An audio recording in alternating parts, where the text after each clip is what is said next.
So welcome to the Windows Phone track. My name is Drazen Dodik. I work here in Microsoft Finland in developer platform evangelism as a technical evangelist. Basically, I take care of everything related to Windows Phone with developers in Finland. So I help developers with app development, publishing their apps, promoting their apps, and so on. This track is created based on feedback from previous years. So last year we did a track with a bit more technical content than usually and less of the marketing talk. So we just had for the 2 first hours a bit of a lightweight talk. This year we're gonna have, I'm the only person who's gonna I'm gonna quickly go through the different new features that we have on Windows Phone 8, introduce you to the platform, do quick stuff around that. I won't go deep dive into the code or anything else. We're just gonna go and talk about some of the new features that we have over here. And then the next sessions, each of them will go deep dive into a certain session, into a certain topic. And the session right after this, after lunch, is about Windows Phone 8 new features from the technical side, so being in the code and showing you that side. So just to set expectations straight. If someone feels that they've done already Windows Phone, they know everything, then I suggest maybe looking at another session than introducing Windows Phone. I wanted to quickly talk about what we do in Finland around Windows Phone, just so you know us and know when to contact us, because it's our job to help you guys develop these applications. So as I said, I work in a team called Developer Platform Evangelism. What we do is basically we handle Windows Phone, Windows 8, and Azure app development. We don't do apps. We're just a very, very small team, but we help our partners and customers create applications on these platforms. So when you're starting thinking about maybe should I create a Windows 8 application, should I create a Windows Phone application, we'll be basically helping you understand what this platform is about, how you should build those applications, and what kind of features do we have that would be helpful in your case.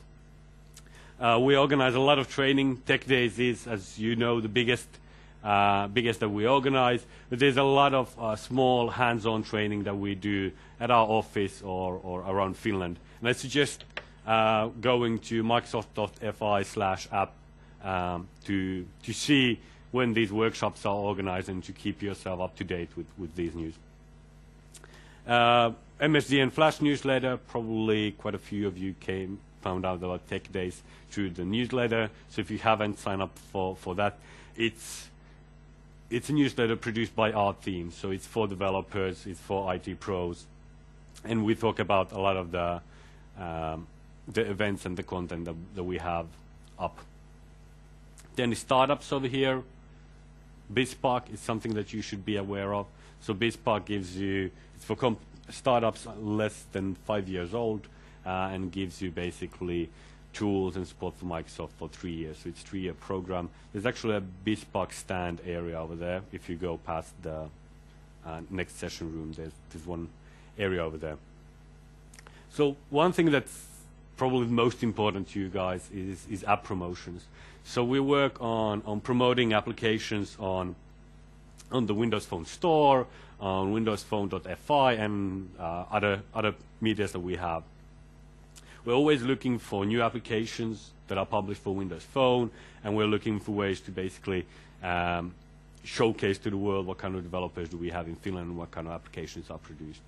So if you feel that you have an application, we had an alias called checkmyappfi@microsoft.com, so you could send an email over there with a link to your application. We always go through those, and then we do a lot of promotion with Nokia around the Windows Phone Store, so we then highlight applications. There's a lot of material online from Finnish developers also on how that actually influences your downloads. So if you get promoted on the store, it's actually quite a big boost on your downloads. A lot of people always have issues getting devices. especially, for example, 920s are pretty hard to get at this point. So if you have some specific case where you actually need a Windows Phone device, you can contact me and I can help you with that. There's a lot of things that you could do with Windows Phone 7 devices. There's even more stuff that you could do with a Windows Phone 8 emulator, but in some cases you actually need a device. So that's also a good time to contact us. So just a quick note on that. So on to the actual topic. I'm guessing all of you have seen this slide. It's like age old. How many of you have done Windows Phone applications already? No matter 7 or 8. Nice. Okay. So we started with Windows Phone looking at the other platforms and Windows Mobile. Windows Mobile was kind of like the previous version of our phone operating system.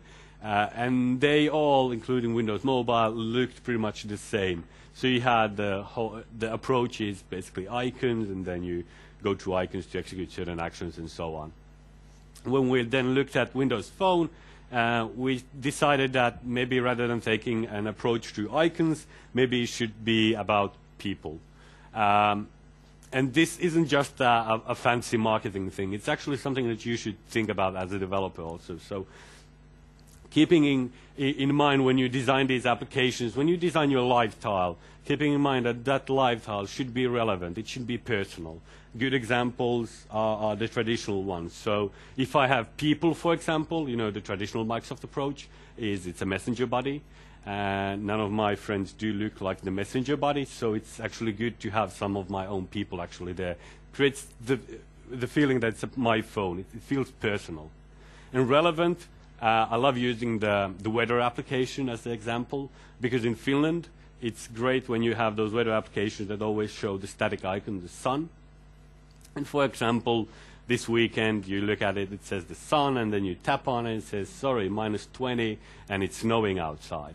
So it's kind of like if I'm giving you this screen space and putting you on the freaking home screen, why couldn't you tell me already there that that's the situation? So our applications should, when we pin them and when we use these live tiles, they should provide us with some sort of information. And on Windows Phone, we have the couple of different steps. So we have the lock screen, where you see information from like the most important apps for you, and then you swipe that lock screen open, and you see the live tiles, and now you see even more applications that update the live tile and tell you what's going on. Over here, I see I have some 4 messages to my voicemail. I have a text message, email, and so on. And we'll talk more about designing those. When we look at the store, as you know, in Finland, especially, Windows Phone has sold very well, and the developer ecosystem has like exploded in the last year. So there's a lot of activity going on now. Windows Phone is present in a lot of places, and there's a lot of great applications coming from Finnish developers. You saw some of the big brands. Newest additions in the keynote presentation. You saw some of them over there, and you saw that we currently have over 130,000 applications in the phone app store. Before we go any further, I want to show you a quick video. Some of you might have seen this. It's basically the definition of Windows Phone 8. What we wanted to accomplish when introducing Windows Phone 8. And it sounds corny, and every Microsoft presentation apparently has to have a video. But really look at the video and understand the message, because it's the same type of principles that you should use in your applications when you develop them for Windows Phone. And let's see if it actually plays. It will be much easier.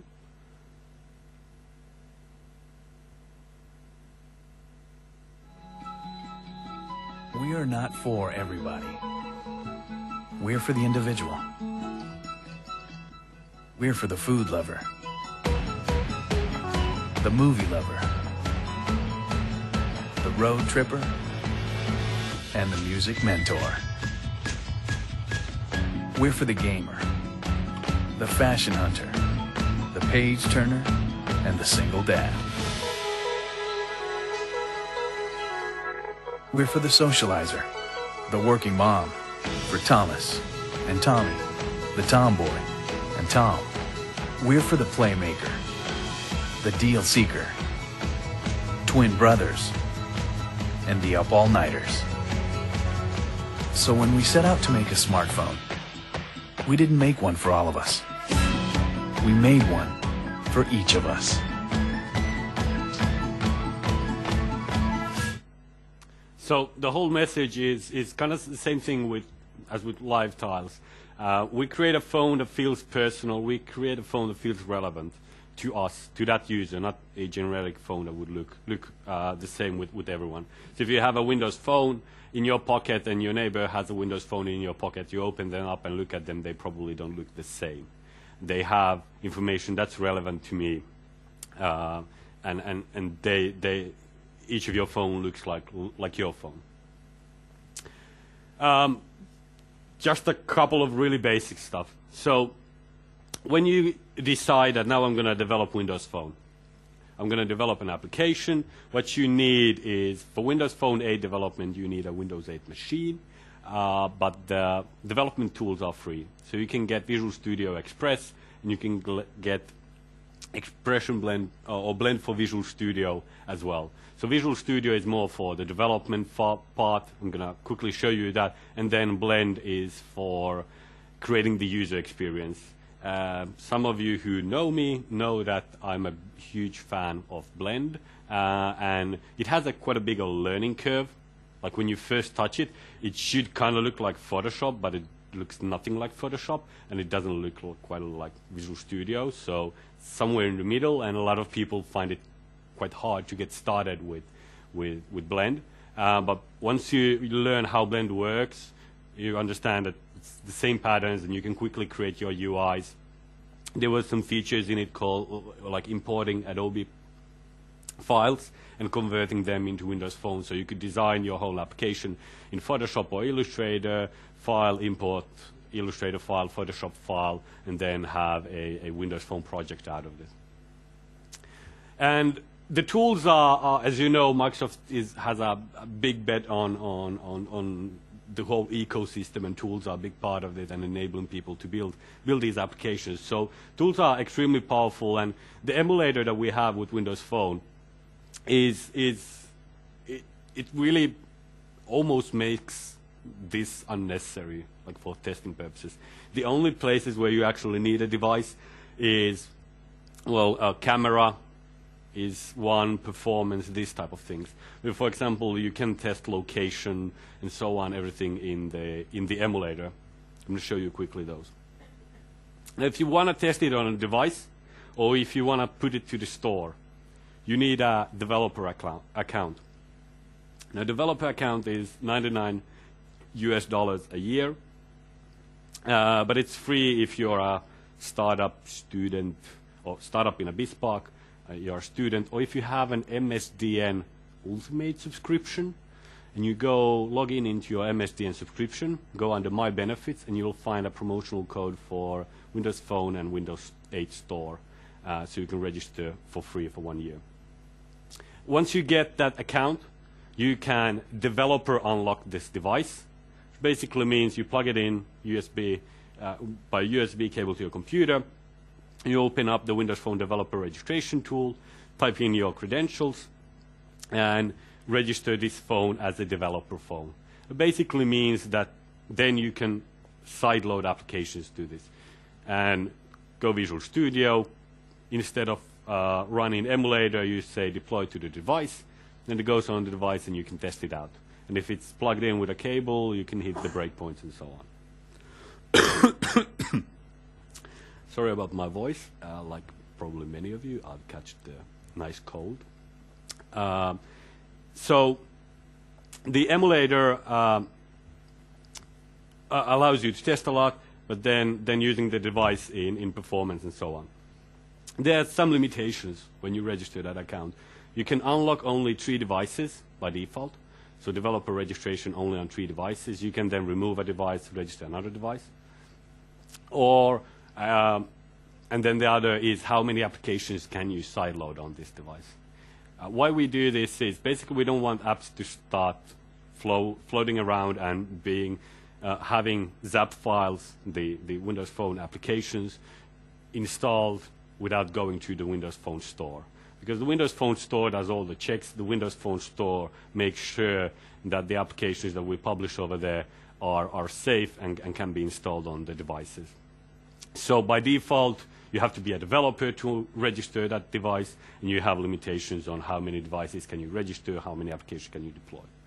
Now, a lot of people always ask, how can I bump up that number? Do I have to buy a new developer, register as a new developer, and then have 2 accounts and to have more than 3 unlocks? You can just send that if you go to the dev.windowsphone.com, go to the support, submit a support ticket, and tell them I need more unlocks because whatever your reason is, and then they can bump it up pretty quickly. They respond in like 24 hours. Now,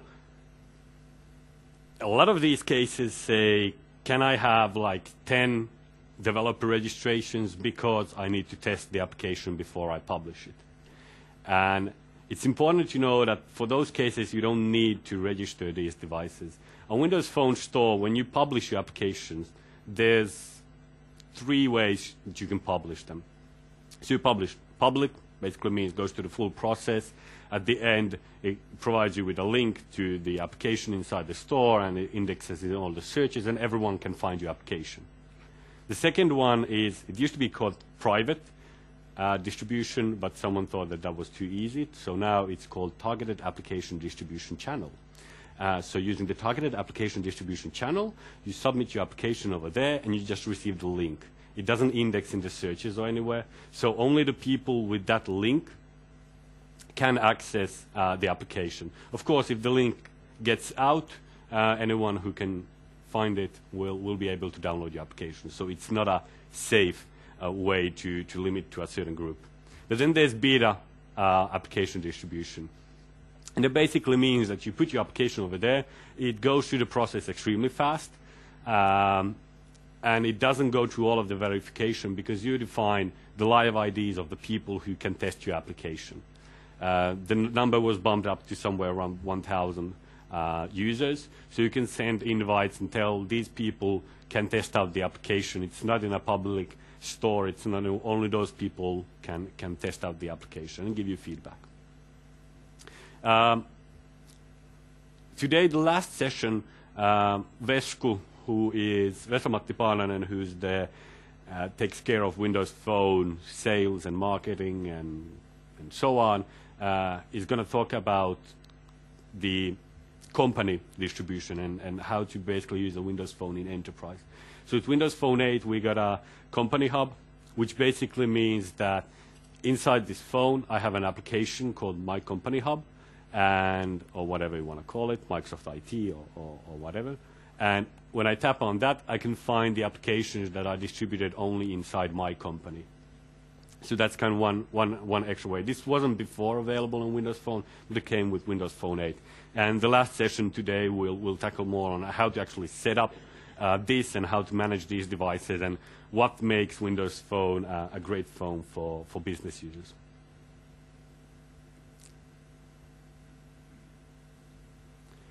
Right. Another thing that was a hot topic when Windows Phone 8 came out is what happens to the current applications. So all previous applications, all Windows Phone 7 applications work on Windows Phone 8. There are some applications that, depending on what phone you get, we have now 3 resolutions. Before we just had 1 phone resolution. So you might have these black bars on the top or on the bottom, some applications. So you might need some changes, but most of the applications just work. And there's actually still a lot of work has been done to actually speed up even your current applications on Windows Phone 8. And a couple of things I'm going to show you, just two small things that you should take into account. So first of all, the application startup time has been reduced dramatically for a couple of reasons. We had a lot of tricks that we did on Windows Phone 7 to actually make it feel like it would launch faster than it actually would. So, for example, the splash screen, when you tap on an icon, it shows you this pretty splash screen, shows you your brand and everything. In reality, it was also working furiously on the background to actually get the application up and running. So now when they started designing Windows Phone 8, you have basically this 100,000 plus applications to test out and to see how these applications are built. And it turns out that most of the applications are built using the same pattern. So there was a lot of work put into the actual startup. So when you tap on an icon, that the application would start as soon as possible. A lot of these features were available in Windows Phone 7 for first-party applications. So for things like messaging or email, these type of things. You could see that they seem to always launch up pretty fast. These weren't available for third-party. And one thing that's like since the launch of Windows Phone that everyone keeps talking about is multitasking.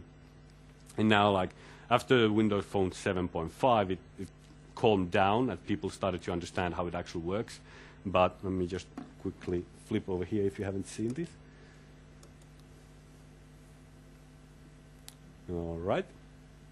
So on Windows Phone, you had this idea that you run your applications, and if you don't see your application, it doesn't run. It basically freezes the application.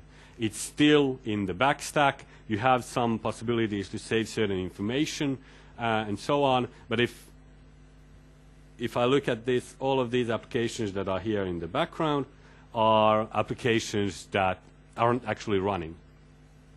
And it turns out that press and hold a back key isn't the most intuitive way for users. So this was more of a power user way to actually launch quickly these applications. So I'd quickly go back, for example, to Moomit. And as you can see, it just looks like I didn't even leave the application.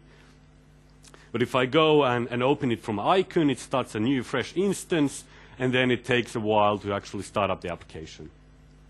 So now there's been a change, and if you test out a Facebook application on Windows Phone 7 devices, you start the Facebook application, it takes quite a while to actually load up.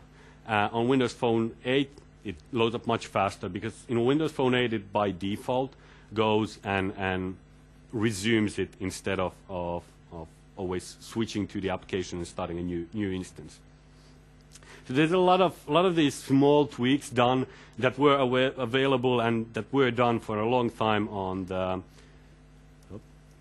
the first-party applications. So one thing that you should do to your current applications is go to your app manifest and just say that the activation policy is resumed. This basically means when I tap on the icon, it should resume the application always. Now this whole background and multitasking so on has been interesting to a lot of people, and one of the biggest issues was location. So we had agents that could run, for example, every 15 minutes, or they could run for a small period of time and update your lifestyle or fetch new information or fetch the location or something else. Now, updating every 15 minutes, for example, to fetch our location isn't the most convenient way. You have to run like really, really slow to make any sense of the data that you have if you run every 15 minutes. So people did a lot of tricks on how to run on the lock screen. So when my phone is in this stage, nothing actually, well, nothing. The third-party applications aren't running. They aren't consuming extra memory or battery. So what we did, we added the background location. And this basically means that, again, in your VM app manifest, you say that this should execute as a location tracking application. So it will allow one location tracking application to run in the background. A couple of things to note here. You actually have to track your location. If you don't track actively the location, you will fail marketplace or store certification process, or it will shut you down on runtime. And we still give the most resources to the application that's running.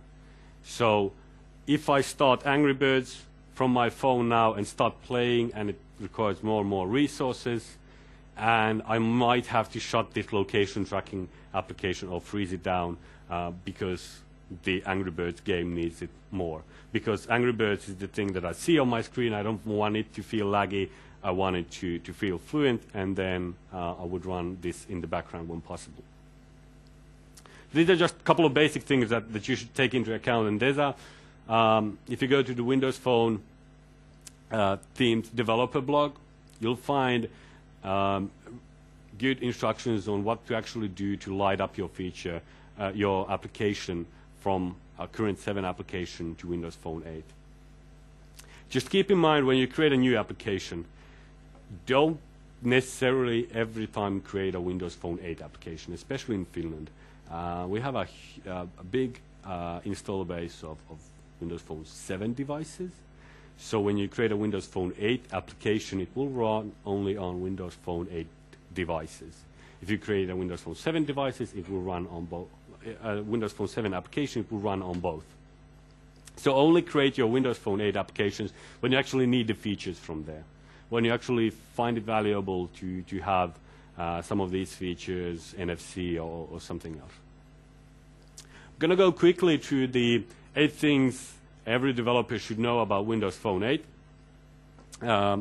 And these are basically the 8 features that we feel that are the most important. And these are kind of the same things as the sessions that we have over here.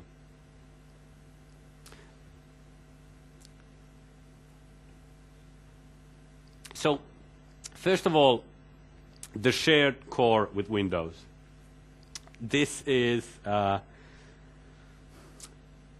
interesting topic because a lot of people seem to think that it's the same thing. So because you have colorful squares over here and colorful squares over here, that would basically work on both platforms. So you don't have a button on Visual Studio that says make me Windows 8 application out of this Windows Phone application. There's actually some work that you need to do, and Carl's going to talk about that more tomorrow. To sharing code between Windows Phone and Windows 8, and you actually saw some bits in the keynote. So the keynote showed you that it's not actually it's not the exact same thing. We can share certain parts. There's some things that you shouldn't ever share, like XAML, the UI side. That will just make it extremely complicated. And there's things that have the same name, but for example, like pictures, saving pictures on Windows Phone and Windows 8 isn't the exact same way to save pictures. It's on both platforms, but for some very interesting reason, it's called differently on these. But Carl's going to talk more about the shared core. But there is a lot of advantage of this, and one of the most important things is to take into account the shared code thinking when you start your project. So of course, it's much harder. Like when you, some partners ask, like, so we have this Windows Phone 7 application done, and we wanted to create now a Windows 8 application out of it. It's very hard to actually reuse anything except the graphics from the Windows Phone 7 application. So when you start off, make sure that you read through the guidelines on how do you create applications that work on both platforms. So it's in case you at some point once you use Windows 8 as well, it would be easy for you. And a lot of the applications, if you follow the MVVM guidelines, models, and so on, it should be pretty straightforward as well. There's a lot of cool applications that you should also think about. The shared core and the whole Microsoft thinking of having 3 screens. So we have Windows Phone, then we have Windows 8 on tablets and PCs, laptops, all-in-ones, and so on. And then we have Xbox. And like obvious examples of 3 screens is stuff like SkyDrive. SkyDrive saves all of your documents, photos, and so on. You have the SkyDrive app over here, you have the SkyDrive app over here, and you have it on Xbox. So when I take a picture with my phone, or if I take a picture with my tablet, it appears on all of these. When I tap the SkyDrive app, I find it always from the same place. That's the basic example. But there's other cool examples, like people are testing out what this could actually mean. And there's one application called Xbox Smartglass. Has anyone used it? A couple of people. Good. So Smartglass is, well, the most, like a lot of people when they first started, they just said it makes your phone a very expensive remote control. But what it does, Xbox Smartglass is an application on your phone, and it connects to your Xbox. So it allows you to control your Xbox from your phone. And you can then go, like instead of the controller, use this. But it also makes the experience on if you're watching a movie, for example. Let's say you're watching a movie from train, you're coming back home, you're watching a movie, you pause it, put the tablet in your bag, you come home, and you continue the movie. You want to continue watching the movie. So it will basically know where you stopped off, and so you can continue from the same second on your Xbox at home. It will know what movie are you watching, what songs are you listening to. So, for example, when you're listening to music through Xbox and you have your tablet, it will show now playing this artist, and this is the information about this artist, related artist, and so on. So it's not just about showing the same content like SkyDrive on all screens. It's also about creating a richer experience. So instead of just showing you the same UI that I have on my Xbox, on my tablet, it shows you more information about that artist. Or in a movie, it could show you these are the actors in this scene. And because at least for me, it's very annoying when you watch a movie and you say, I've seen that person somewhere before, I remember it's in this and this, it's in some movie, blah, blah, blah. You look at the application, it shows you, in this scene you have these actors. You tap on the actor and it tells you, hey, it's in these and these movies also. So sharing is not just about having like the same UI and the same content available. It's also about making a richer content by using different devices. Over here, I love the fact that this slide, for some reason, always like, moved the devices even farther apart. But this is a good explanation of that. There's some stuff that we have same with Windows 8 and Windows Phone, and then there's other stuff that's only on Windows 8 or only on Windows Phone. And Car's going to talk about this, and Car's going to talk about this using, for example, the Moomi app that Symbio created both for Windows Phone and Windows 8. So that's the whole point of this track, to actually show you experiences from developers and from partners, instead of me standing here and telling you it's actually completely the same. You just go and create applications. So currently you have quite a few options on creating applications for Windows Phone. So you have Windows Phone 7.1 and Windows Phone 8. And you can create, over here you have XNA, which we used for games, for example. You have C#, you have XAML. And then now with Windows Phone 8, we have C++ development. And we can create games with that. And Tom is going to talk tomorrow about the C++ part. Something that's interesting, are there any game developers here? No. Okay. Then we're going to rush through the second part. But basically, it allows you native game development on Windows Phone 8 as well. There's a lot of cool companies in Finland who create applications, for example, on iOS and Android, and then port it to Windows Phone. So applications that they used to have on those platforms or still have, and now with Windows Phone 8 they can have it on Windows Phone as well. So they've take the same applications and same games and ported them. 10 Tons is a good example. They have a bunch of cool games that they ported from these other platforms.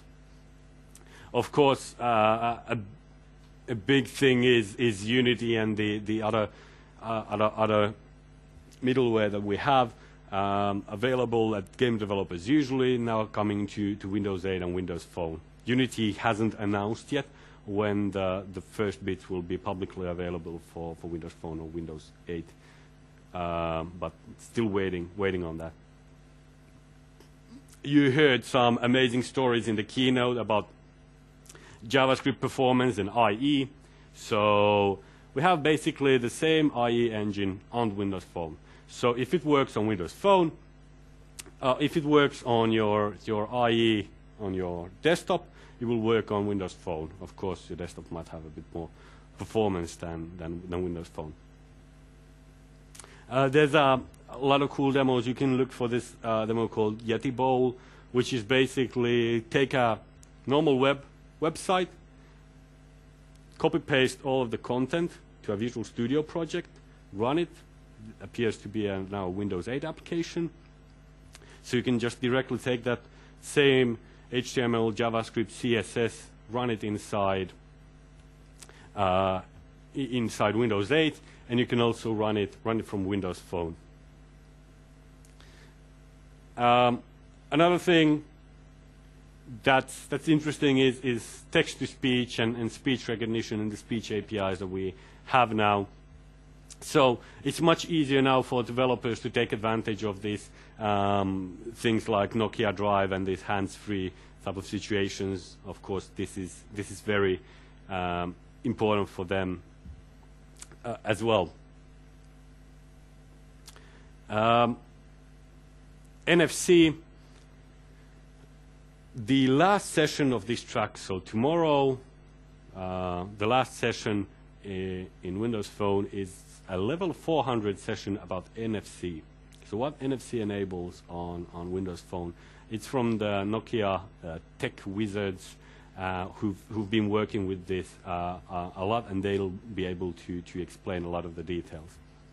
One thing that I wanna mention is, first of all, if you have a Phone 8 device, there's some NFC tags, for example, outside where you see the sign that says Windows Phone track. There's a green sticker, so if you just tap on that, it will open up some link.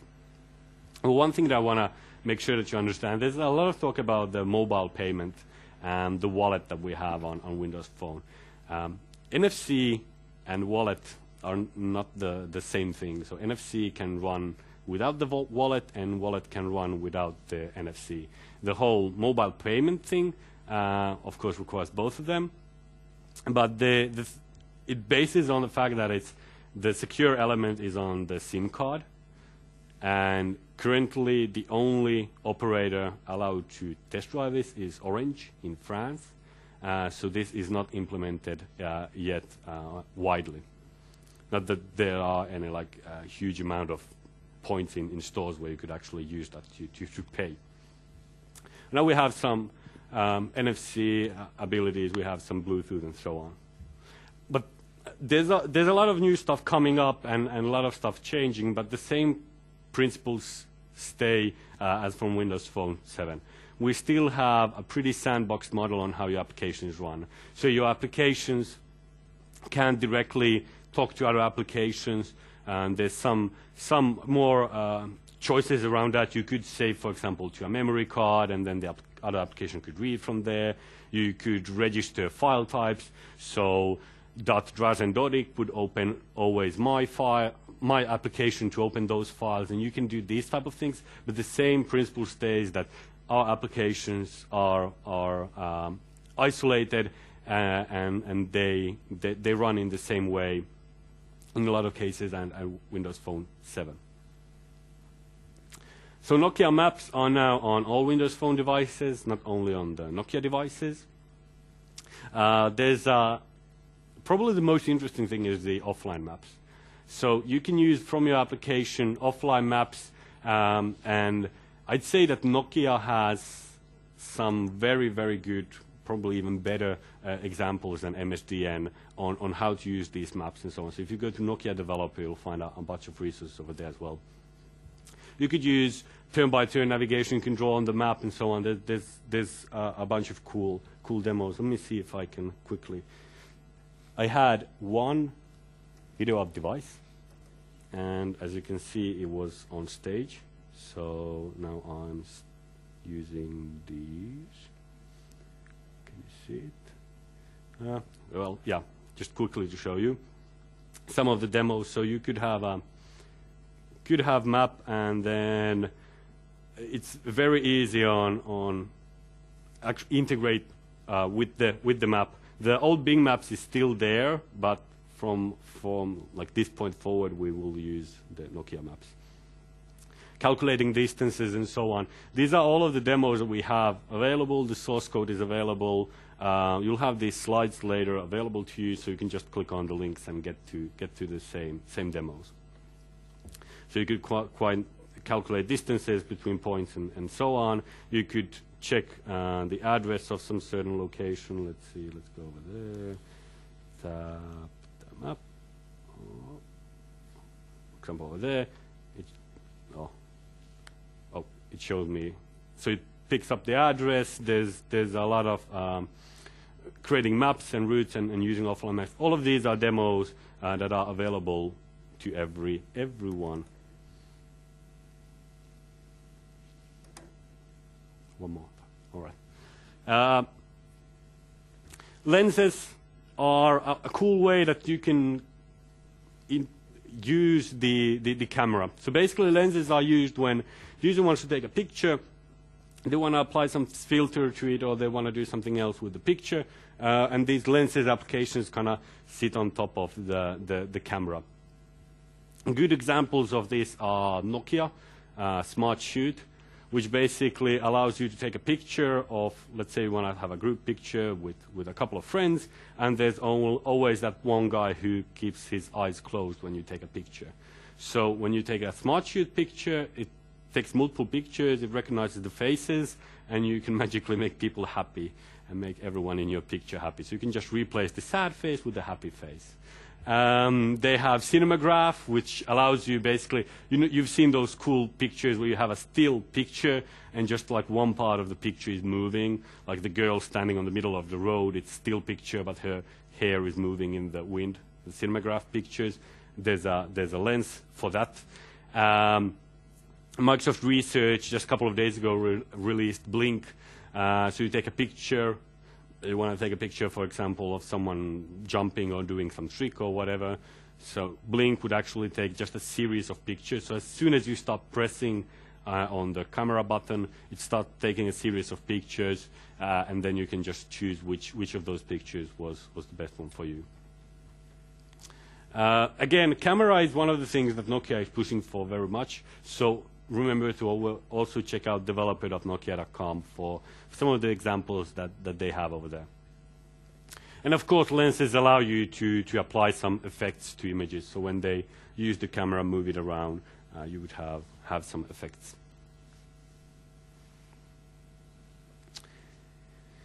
And back to the essence of Windows Phone. So start screen and what we have over there. This is kind of like what we want each start screen to look like. We want to provide as much customization as possible so people can move these around. And think about these live tiles. It's not just about having a small envelope icon, then the user makes it bigger. You have a big envelope icon, then they make it even bigger, and then you have an even bigger envelope icon. It's about actually understanding how you could use these. To your advantage. So if I make an application, one complaint that I have, for example, is the Twitter application. It allows me to make it wide, but for some reason it doesn't roll through all of the tweets that I wanted to roll through. So if I have a news application like the CNN application, if I make it a wide tile, it will start flowing, going through all of the news. So instead of me always tapping on the tile to check out if there are any new news, it will actually show me that they are in the live tile, and because it has space, because it's a live tile, it will cycle through them and tell me what the news are.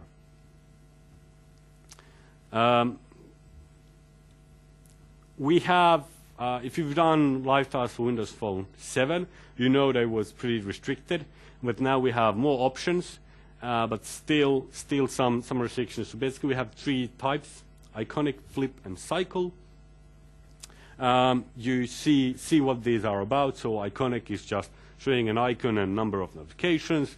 Over here you could have a picture and flip, and the notifications appear over there, like 10. And then cycle would basically just animate through all of these images. Remember that always in here also you could cheat. So you could take a flip, and let's say you don't want the 10 to appear in a black ellipse like that, but you wanted to look like something different. So you could just leave that empty and the title empty and integrate everything into the background image. So a lot of applications, a lot of the cool applications that you see actually don't follow strictly these. They just create every information, every content that they have directly into the background image. So this is an example of how you could change the layout depending on the size. And lock screen is a big thing because it allows more for the user to choose what applications are actually shown over here, but also for the developer to get more visibility to their application. Some of the first lock screen applications were like Facebook, which in my opinion is pretty scary, but it would roll through your Facebook pictures or where you tagged and so on. CNN would roll to basically the news images on the lock screen. And then the lock screen text used to be always calendar, now it could be something else. So it could be your application that shows that information. These used to be, the icons used to be just the first party applications. Again, now they could be anything. There's a very cool app, let me show you, that does a great job with lock screen. And so here is Weatherflow. Weatherflow is surprise, surprise, a weather application, but what it does is changes the background depending on what the weather is like, and on the top it shows me what's the temperature and so on. So this is a very, very good use of the lock screen. And if you have the live tile over here, the live tile would then do the same thing that we expect from live tiles. Okay, so from a technical point, it's pretty isolated how these applications work, how they launch, how's the multitasking model, how do they communicate with each other. But there's a bunch of stuff that allows you basically to go out of the box with these. So integrating with lock screen or using launchers to launch some of the platform-specific features. So launchers and choosers basically launch to do a phone call, choose to take a photo or something else. Auto upload, you could use that. So when I take a picture from the camera settings, I can say auto upload to SkyDrive. And every picture that I take automatically goes to SkyDrive and is backed up over there. So if I change my phone or if I look it from some other machine, I can always find the pictures. But it could also be your application to allow auto uploads to go to Flickr or somewhere else, or to your own service for sharing of these images. This is basically what the company hub could look like. There's a lot of partners who've started working with this. As I said, today the last session will be about Windows Phone 8 in Enterprise, and tomorrow the first session in the morning, Capricode is going to talk about their MDM solution, and you'll probably hear more about the solution and how they use company apps. So this is a way to basically distribute your applications only inside the company to a certain group of people.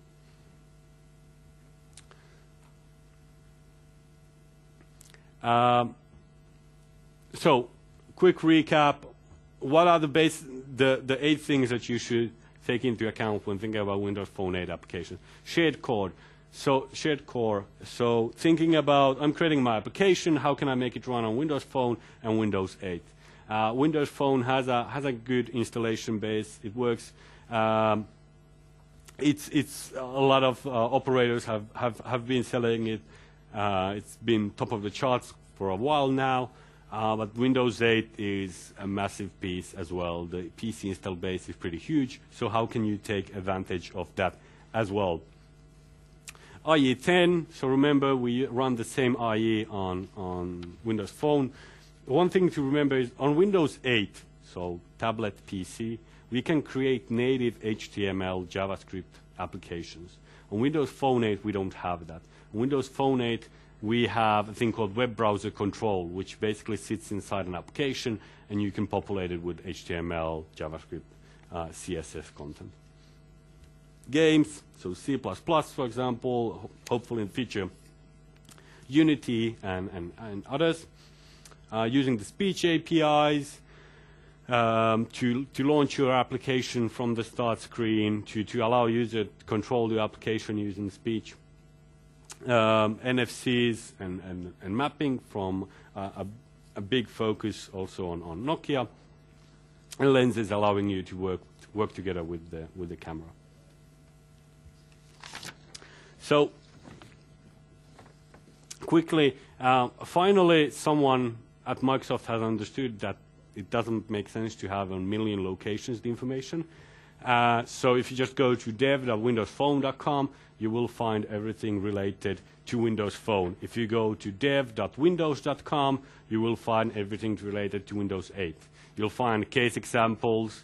On Windows 8, you'll find how I took a website or an iPad app and took it Windows 8. It's not just about the code, but it's about the user experience. Windows Phone, you'll find a lot of the similar stuff as well. If you like watching videos, Channel 9, if you haven't been there yet, I definitely suggest going over there. So Channel 9 is a huge, it has all of our big event recordings over there and a lot of additional videos available to you. And one of the most important things is to understand the design principles. That's probably what's the most difficult part for people. We have a lot of big brands in Finland who go and create a Windows Phone application, and then we talk to our design excellence team and work with them to actually make sure that the customer's brand is represented well, but it also fits into the Windows Phone world. If you haven't registered yet as a Windows Phone developer, I suggest also going to Nokia Premium Developer Program, because it costs the same amount as it's $99 to join it, and you get controls from Telerik, you get the developer account, you get I think 2 support tickets to Nokia support, and some other stuff as well. So this is also something that you should look at. Okay. I'm running out of time and my voice, so thank you for this, and I hope to see you more in this track. I'll be here a whole day, and then tomorrow if you have any questions. Thank you.